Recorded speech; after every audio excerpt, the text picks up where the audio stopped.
What's up, everybody? Welcome back to another episode of Gun to Our Heads, the new Patreon subscribe only. And I'm excited about this episode. As you guys know, I've had monster comedians on the show and some of the funniest people on the planet just making these hard decisions as if a gun was to their head. My guest today is, should I say Chicago's own? Is it Chicago? I accept it. Okay, you'll Yeah, accept. I mean, I live in Chicago. I was born and raised in Chicago, but I didn't really get my comedy chops in Chicago. That's weird, though. Okay, so Kevin Bozeman, unbelievable headliner, national headliner. You've seen him all over the place. So funny. We met at Hilarities in Cleveland. How long ago was that now, Kevin? Like 6 years? Yeah, man, it was about 6 years ago, and it's still one of my favorite weeks. The business that we have is just a great business. We are very fortunate to do what we do, but then you run into people that just rubs you the right way, and you just go that's somebody I can hang with, and it doesn't matter if we on stage. And you know what? That's the beautiful thing about comedy is that early. Like I met you, we talked, and it was like, okay, sports guy, cigar guy, okay, guy that likes to have a drink, guy that likes to have a little action on a game. I actually missing a game right now. I got action on and hang with you, so this doesn't happen often. Oh, what game you got? I put a little something on the Illinois Badger over, and it's not looking good right now. Oh, okay. There's also a big game, I think, Duke UNC tonight at. Is that still a big game? I was at that game. That's a tournament. That's a winner probably gets in the tournament. Loser is fighting. Oh, okay. I was at that game. We went to Cameron Indoor against UNC, and it was amazing, man. It was like the atmosphere, everybody standing, every bucket counts, the hatred of the teams. Right. And it was a regular season game, and it had that playoff thing, Just that energy. Yeah, I love it. I love stuff like that. Nothing like one of live sporting events. I miss them. Yeah. And I loved when we hung out at Hilarities, man. I love talking sports with you, smoking cigars and everything like that. So I'll let you know pretty much how the show works. The show is me and my guest have to make a decision. Okay. I want to excuse everybody for the background. I tried to get a really good Ali Tyson background. It's the best I could do. I'm fucking around with the green screen. But anyway, we make a choice, Kevin, on Gun to Our Heads. As if a gun was to your head, you got somebody that you got to pick. It could be a burger or pizza. One's got to go the rest of your life. But today I brought boxing into this. Okay. And I wanted to talk to you about it because it's kind of been a long time. It's been a long time argument discussion with people, as far as boxers in their prime. Now, I don't know about you, but I've watched all the documentaries on all the guys. I pretty much know the story of of both of these guys. Yeah. I know you're a little older than me, so you probably have watched some of these. You probably even saw Tyson a little early, because Tyson's heyday, I was probably like 10, 11. Yeah. So then I was like 16, 17. Yeah. So you were like, okay. So when he started to slow down a little bit is when I was kind of able to really take it in. He was still great. We know the story, Customato, people around him died. Obviously, we know Ali. So I ask you, Kevin Bozeman, as if a gun is to your head, if you had to pick one of these men in their prime, and let's just say, not only do you have juice on it, but your family's house is on it. You got Tyson, which I would say in his prime. I don't know if you'd agree with this, but I'm thinking, well, I'm going to tell you what my thing is, but I'm thinking around, I think his prime would be 86, 87, or a little right before 88 was when he was like just crazy. Yeah, I would say right up until Customato died. Yes. Okay. And so I ask you, if you saw these two men in their absolute peaks, the best that they've ever been in that moment, gun to your head, Who wins the fight and why? And Kevin Bozeman's got 2 million and his family house on it. Well, this is besides the 2 million, but you know, putting my family house on shit is not anything old for me. So this is, so far you are in my wheelhouse. You're like, and this is like, okay, here we go. Typical Saturday. Let's go. your wife walks by, rolls her eyes. Here we go again. Kids pack up, just kind of halfway though. Sometimes he pulls shit out. Shit. Okay, so I'm without question, gun to my head, without question. So I look at it like this when people give me things like this. If I have a choice, sometimes I look at the value of a bet. And so even though I feel like this team is going to win, the underdog offers such a value that I would have to consider taking it. But this is gun to the head. This is, right. I'm trying to live. So there's no underdog. So it's Ali all day. Okay. Muhammad Ali all day. So, okay.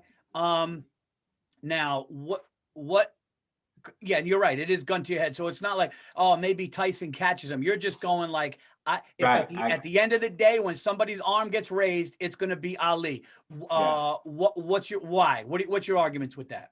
For one of the reasons is the reason you just gave is if Tyson catches Ali, Ali still gets up. That's just who he is. Ali still gets up. And so I don't want to bury this conversation early, but I'm just going to go for the jugular. Why not? No, go. That's what, no, go. I love it. This is the Alis of the world. Like there's the 1%, top 1% of 1% of athletes make a living in professional athletes. But then out of that, there's just maybe 10 people that just is on different levels. And so to me, Ali is just on a different, his competitive energy it's Ali, it's Tiger, it's Jordan, Brady, yeah. Right, it's Brady. It's just like they don't factor in losing. I mean, they've taken L. Rest his soul, Kobe. Right, Kobe to an extent, yeah. But they all are just, they don't think in terms of taking L's. It's just win. And so there's so much heart that's involved in boxing, right? Just heart. And if you look, like Joe Louis should have killed Ali. I mean, just like the blows that he was landing. You get your jaw broke and you still throwing punches. You know everything in your face. Yeah. Like if you got a broken jaw and you throwing punches and still taking punches, yeah, that just don't happen, man. So even if Tyson caught him on one, Ali gets up, and then Tyson's gonna be like, oh shit. And if Tyson ain't knocking you out early, it's a wrap. Every round that it goes, it's a wrap. And there's nothing. It's kind of like when I argue up with like Jordan and LeBron. There's nothing that I've seen that makes me think that Tyson is going to catch Ali and knock him out in the first 3 rounds. This is Ali, like he's a tactician for one, right? Because he literally backed up his trash, his skill level, his IQ is all off the charts. And I'm not even knocking Tyson's IQ or anything like that. No, I get it. I'm just saying that Ali, Jordan, Tyson, they're all on different planes. And Tyson is an all-time great, one of the arguably the most dominant boxer ever. Yeah. But I can also say that he's in some ways he was like the female fighter. What was her name? Ronda Rousey.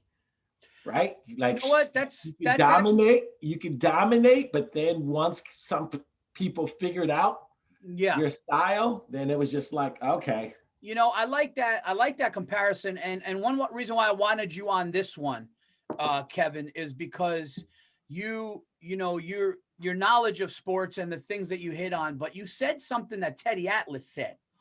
So you said, you know, Teddy Atlas. Teddy Atlas was, yeah. Teddy Atlas said, and I'm gonna tell you what Teddy Atlas said, and I'm gonna get into what my thought process is here. Teddy Atlas said that he believes that Mike Tyson would drop Ali and Ali would get up and figure out how to beat him in the fight. And that's basically what you're saying, is that Ali will get up and figure it out. Now, I'm unlike you in this argument. You were kind of cut and dry. You knew where you were going. I do have hesitations in this argument, but here's why I say that 1997, before Customato died, a lot of people think that Mike Tyson, yes, he is definitely a sprinter and not a marathon runner when it comes to being in the ring. That's 100%. You know, Evander Holyfield proved that with the first. You get him in there after 3 rounds, he starts getting rattled. But in 1997, and there's a clip, I'll send it to you because you know we're going to just be going back and forth with this shit for 2 years now.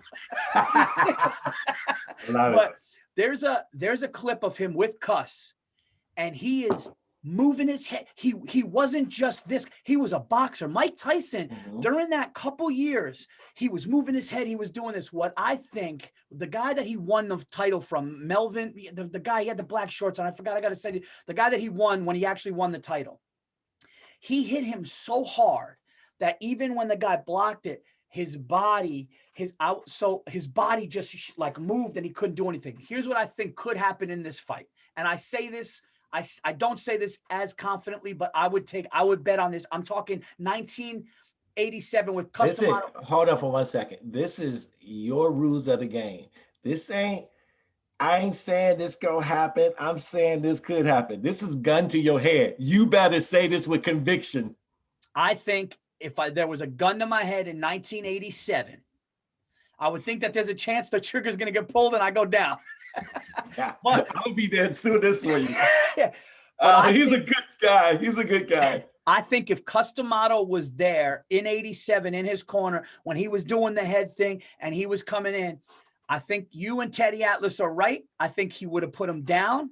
Then I think maybe Ali gets up, but I think Tyson hits him with one that he can't recover from in 87. And I think in 89, you guys are right. I think in 87, I think Ali feels something. Well, let me ask you this question real quick. Joe Frazier, we could all agree with this. Joe Frazier can't hit like Mike. Who hits? Who had that right hook harder than Tyson ever? Nobody. Is it fair to say? I mean, maybe Foreman? Who? Foreman. I was gonna think Foreman. Okay. Listen, so go ahead with Joe Frazier. No. So I would say that anytime after this and after Customato died, I think that there was definitely some discipline lost. And I think he went in like a little bit of a bully, and he's going to go in, he's going to intimidate, and he's going to throw, haymakers and knock the guy out. And that was it. And then if you did what Holyfield did and you made him go 3, he got frustrated. I think a guy like Customato looking him in his face and telling him to do everything that they were doing could have got Ali. Facts. All right. Here's where the layers and the level is just start to really take over when in this debate. For one, you brought up Joe Frazier. I don't think that we should ever compare Joe Frazier's fighting career as the same as when he fought Ali, because what Ali did to Joe Frazier, no black person should ever do to a black person. Like, Ali was straight up calling Joe Frazier a sellout, Uncle Tom, gorilla, and on so many different levels. It don't rub well when a light-skinned black dude tells a dark-skinned black dude that you ain't black enough. Right. So and not only that, he was talking all this shit when Ali was struggling, Frazier broke him off with some dollars, right? So you giving a dude dollars, and then this dude is basically not just shitting on you as a boxer, he is shitting on you as a human being, as a man. Yeah. And listen, I had this happen to me once. This is a ridiculous side story, but No, go ahead. I'm not a fighter. But back in college, I was dating this girl, and a buddy of mine was trying to holler at her, and I was just like, man, shoot your shot. I don't give a shit. Shoot your shot. But then we would be out at bars, and then he would be like, afterwards, we'd be out going to get something to eat. He'd be like, Bose, you got a couple of dollars for a burger? Yeah, yeah, yeah, it's a couple of dollars. And then my girl would be like, he tried to call me tonight. I was like, I given this nigga a couple of dollars for a burger and he called my girl. I had to smack the shit out of him. Like I had like this, like I just had this rage of disrespect. Shoot your shot. Listen, I get it. Shoot your shot. But don't be hitting me up for money and then undermining me like that. So when Frazier fought Ali, Frazier was just a different dude. His ring had to say, you ain't going back out there. Frazier was about to go out there, and one of those dudes was going to die if there was a 15th round in the Thriller Manila because of all the hatred that he put in Joe Frazier. Joe Frazier was a different fighter because you saw him watch Foreman. Foreman made Frazier look like a novice out there. He was just knocking him around the ring. But what Ali was doing to Frazier was just putting this anger, this rage inside of a dude that was just so telling me, Frazier didn't punch like Tyson is true for Frazier outside of Ali. When he fought Ali, he wasn't fighting a boxer. He was fighting for, dude, you are making black people turn on me. So you're saying that what Ali did with Frazier, Ali took something out of Frazier that basically took boxing out of the equation. Right. Yeah. Right. It was not boxing. It was, man, like, dude, I'm a fuck. You taking away my man. You're challenging me as a man. And so that's one thing. And still, Ali beat him. Ali took one of the greatest fighters ever and made that dude peak performance and still beat him. Frazier won the second one, or Frazier won the first one? Frazier won the first one, and then did they go 3? Yep, Ali won the next 2. Ali won the next 2. That's why the Thriller in Manila was such a big thing, because it was the deciding fight between those two. Yeah, what number was at the Garden? One of them was at Madison Square Garden, right? That was first one, and that's when Frazier caught him on that hook, broke his jaw, and then Ali stood up and took the count. Like, let's go. That's what I'm saying. That dude is just different. That's Jordan's flu game. That's Tiger Woods on one leg, just making shots. Yeah. You get your jaw broke. You at least stay down long enough to consider whether you want to get up. With Ali, he took that punch and stood right up and was like, cool, nice punch. And those are just different dudes. Yeah. So you agree with Teddy Atlas? Tyson probably catches him early and hurts him, and then what I look at. This is what I look at Ali, and this is why I would be afraid with the gun to my head. Like I said, 87 with cuss. But the thing about Ali, and tell me if you like this comparison or not. I was thinking that Ali seemed like a Belichick in the sense that in-game coaching, like in-fight adjustments. Ali, I see he just kind of seemed to figure guys out, talk to guys, and work his way around it. And I feel like Tyson would have to do it early, but that power of 1987 I think was really, really overwhelming. So here's the thing. I do think with Atlas, if he catches him, I don't think he catches him. I think Ali just outboxes him. I don't think Tyson catches him. And I don't think he catches him is because Ali knows that that's what he wants to do. You're telling, you just said this, like this dude is Belichick in ways and what does Belichick do when he plays against you?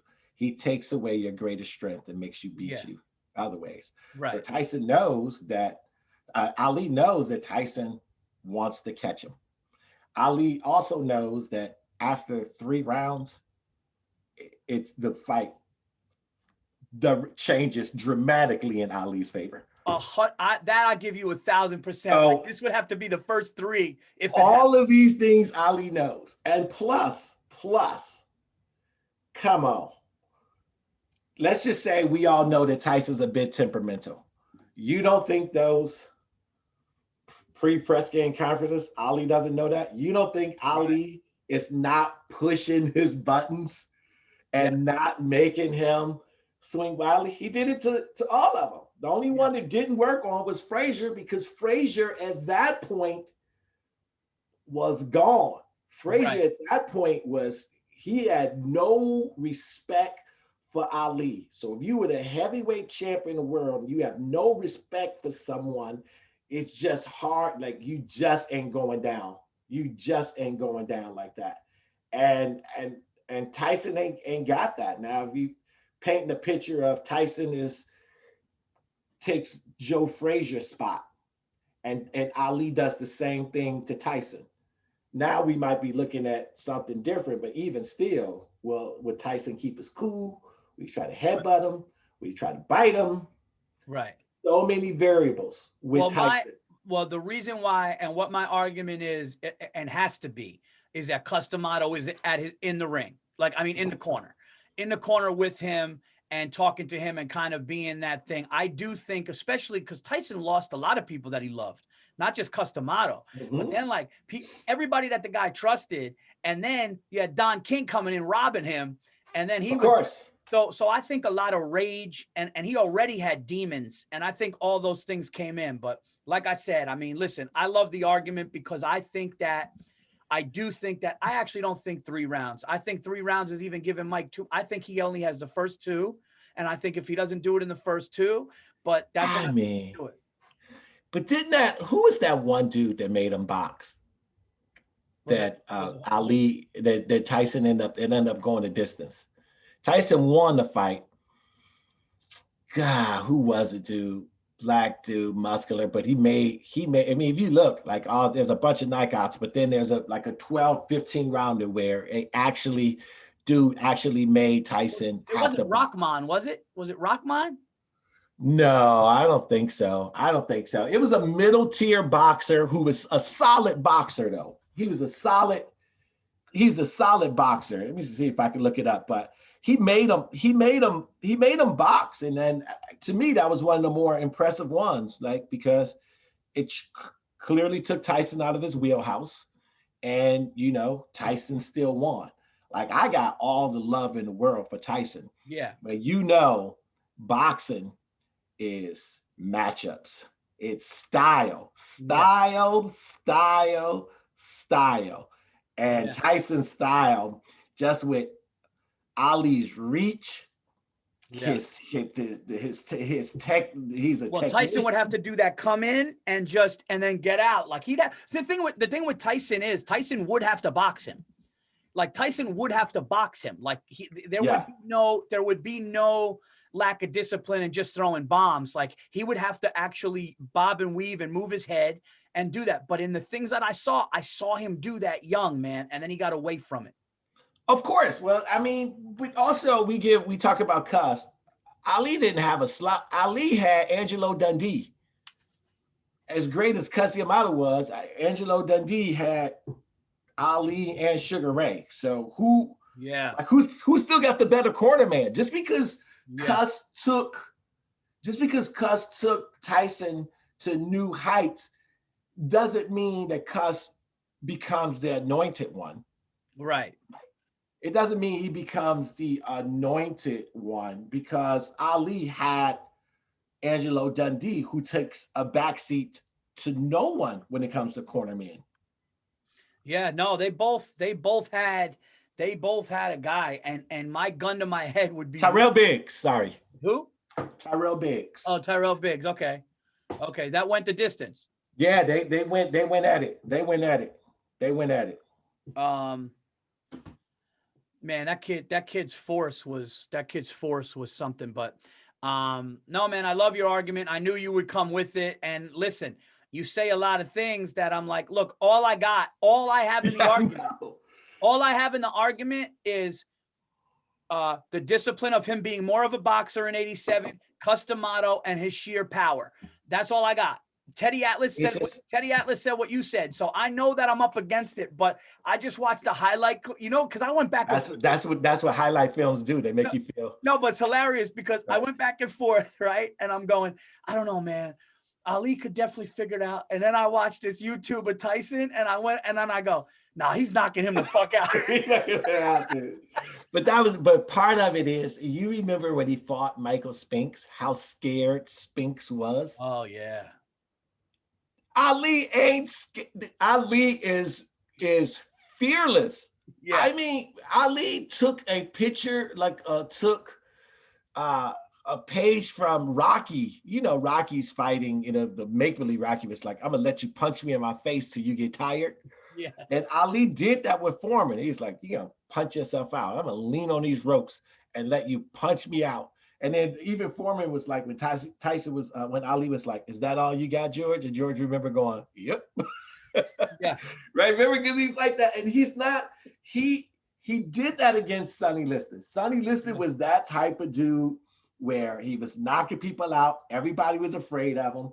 He had the mafia behind his back. And Ali was like, dude, I'm about to run rings around you. There's one thing, though. There's one thing that we did not talk about. And then I know we're doing gun to our head, Tyson Ali, but I do have to ask you about the Super Bowl. But anyway, Mike Tyson's speed is something we didn't talk about. And that's another reason, because as much as underrated guys like Liston and stuff, and I don't know of any, I've never seen, me personally, and again, you're a little older than I am, you saw more, but I've never seen a heavyweight with the speed of a haymaker that Tyson had. No, listen, that's why he caught people. Yeah. I mean, that's why, because his speed was underrated. But like I said, he ain't never fought someone with the skill and acumen of Ali. It's just, I can't, you can't tell me. You and I can both, just off the top of our heads, we can go through Tyson's weaknesses. Tell me Ali's weakness. Yeah, I mean, the only weakness Ali had was hurting himself. That's his the only weakness that Ali had was talking shit and trying to live up to the shit he was talking. So if he'd be like, I'm gonna knock him out in 8, so then he put the pressure on himself to knock a dude out in 8, and then even he admitted that. He's like, oh, I gotta stop doing that shit. Yeah. Yeah, no, I mean, listen, this is one that I went into. That's why I didn't text you very definitively, but I'm just going by literally, what's funny is I'm going by like a 6-month window of Tyson's career.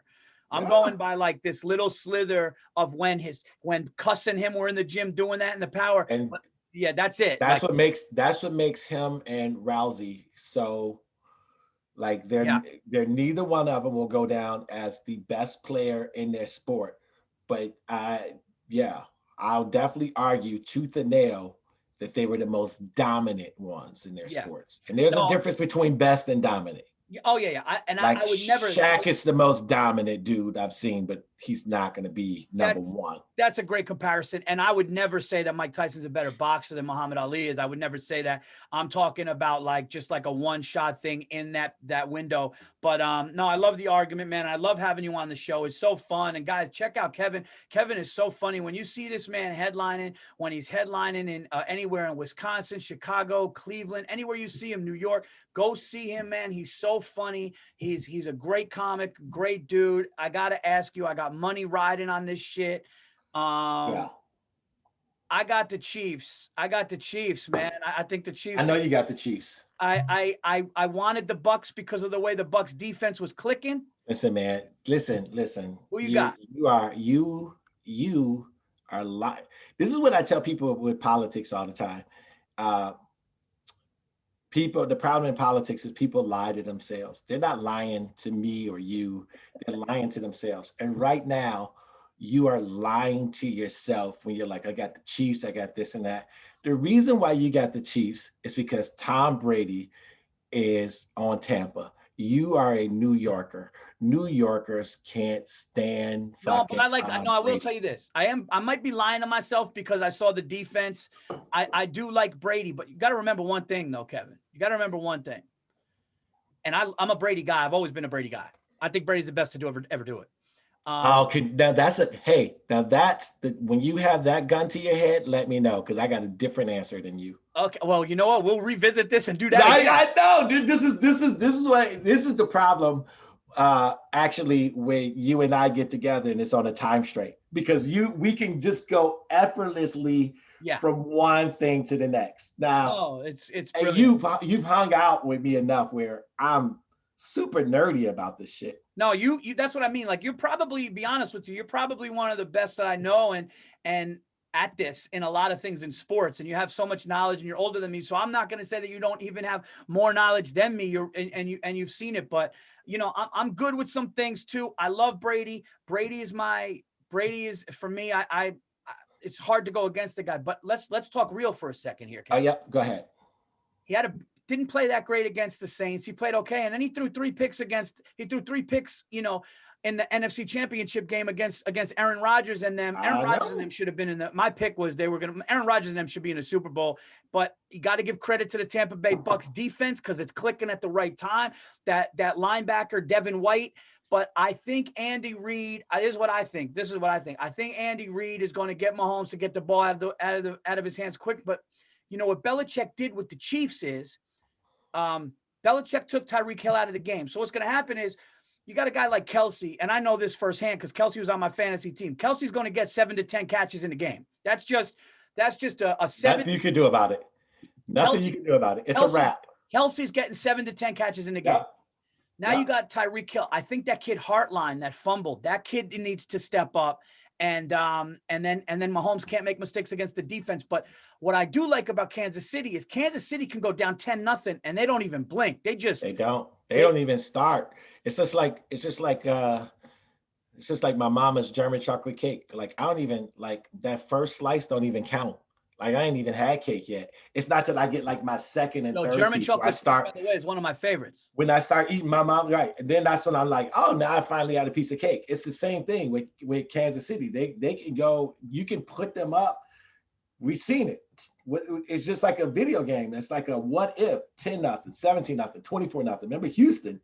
Was beating the shit out of them 24-0, and then wasn't space decided to start coaching, and then they fell apart. Like if he would have just not coached Bill O'Brien, Houston could have won that game. But then he started coaching, and then that's when they came back. Who do you got on Sunday? I agree with you. So here's my rule of thumb. Everything you say makes sense. To me, watching football as long as I have, know that when you go the path that Tampa does, and you should know this because the Giants have done this, right? When you go through 3 road games, and you know Washington without Alex Smith was a different team, but they still got the W. They went to New Orleans, beat them handily, and then beat everyone's darling Green Bay. 3 road wins. When you do that, that shows that you are playing on just a different level. But then I also, on the other hand, realized that Patrick Mahomes is just different. Yeah. He's just different. I don't give a doesn't mean he's going to be the greatest of all time. Doesn't mean I am saying right now that what I am seeing from him, I've not seen before. And Andy Reid knows that. And Andy Reid has broken through and got a championship. So, but when I'm really torn like that, my rule of thumb, always take the points. Yeah. Like when you can make justifications for both of them, and you don't have a real strong feeling. No. I got it at 3.5. I think if I had to choose gun to my head, I pick Kansas City to win.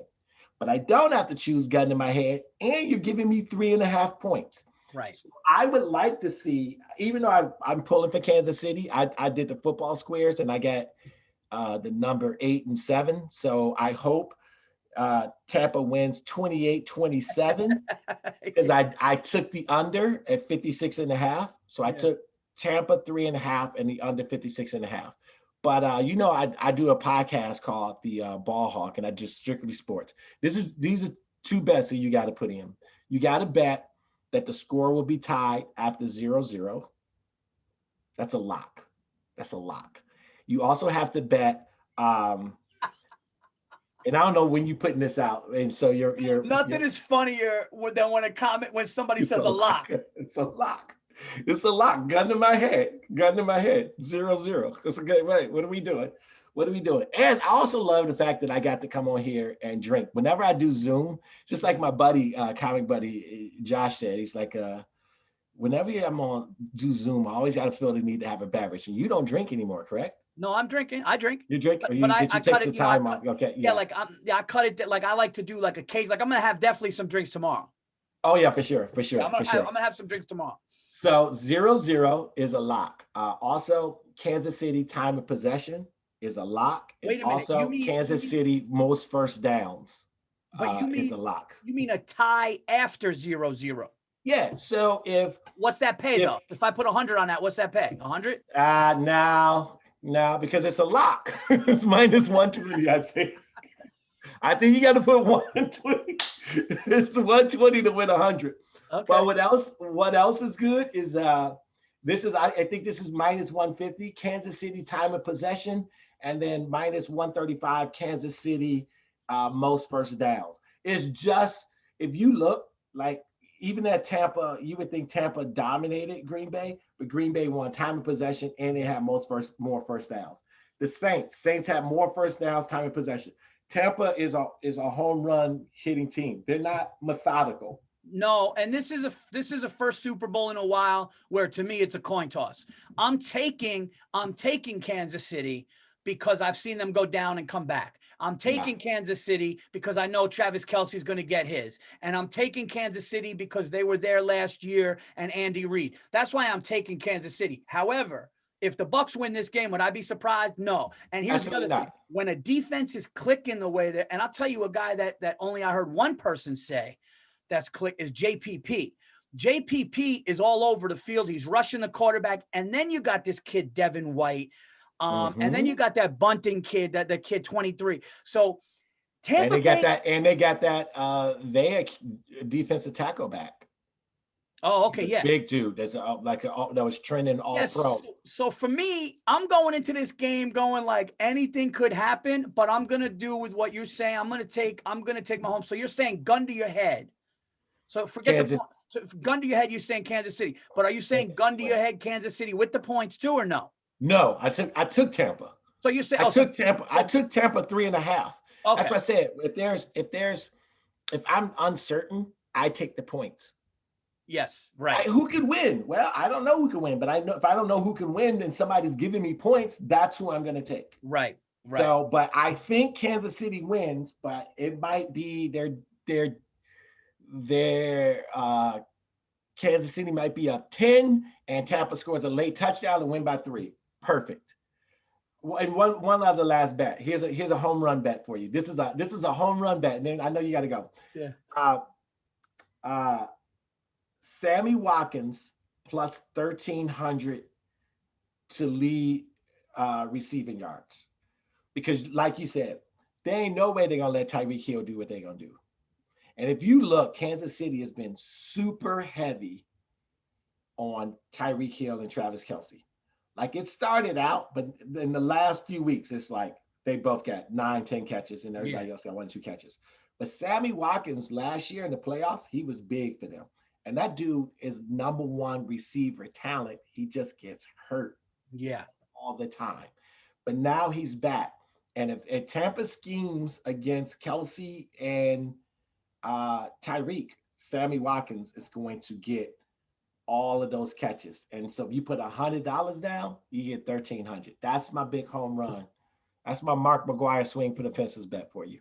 That's a nice one. I like that. Sammy Y. Hey, listen, there's a chance for that because, wait, that's more receptions or more passing yards? Receiving yards, yeah. The only person that will beat that, I don't think Tyreek Hill will beat that. The only one that will go against that would be Kelce, just because of all those, 7-10 yards and then any yards after the catch. But yeah, I like But that. Kelsey doesn't give you the fucking value of plus 1,300. Yeah. Yeah. Right. Right. Kelsey is still minus 120 to lead and receiving yards. You still got to plus put 120 to win you 100. can make 650 if you put 50 on it. Who don't want that? Right? How is that not a better Super Bowl for you? When Mahomes get back and airs it out, you're like, is it number 14?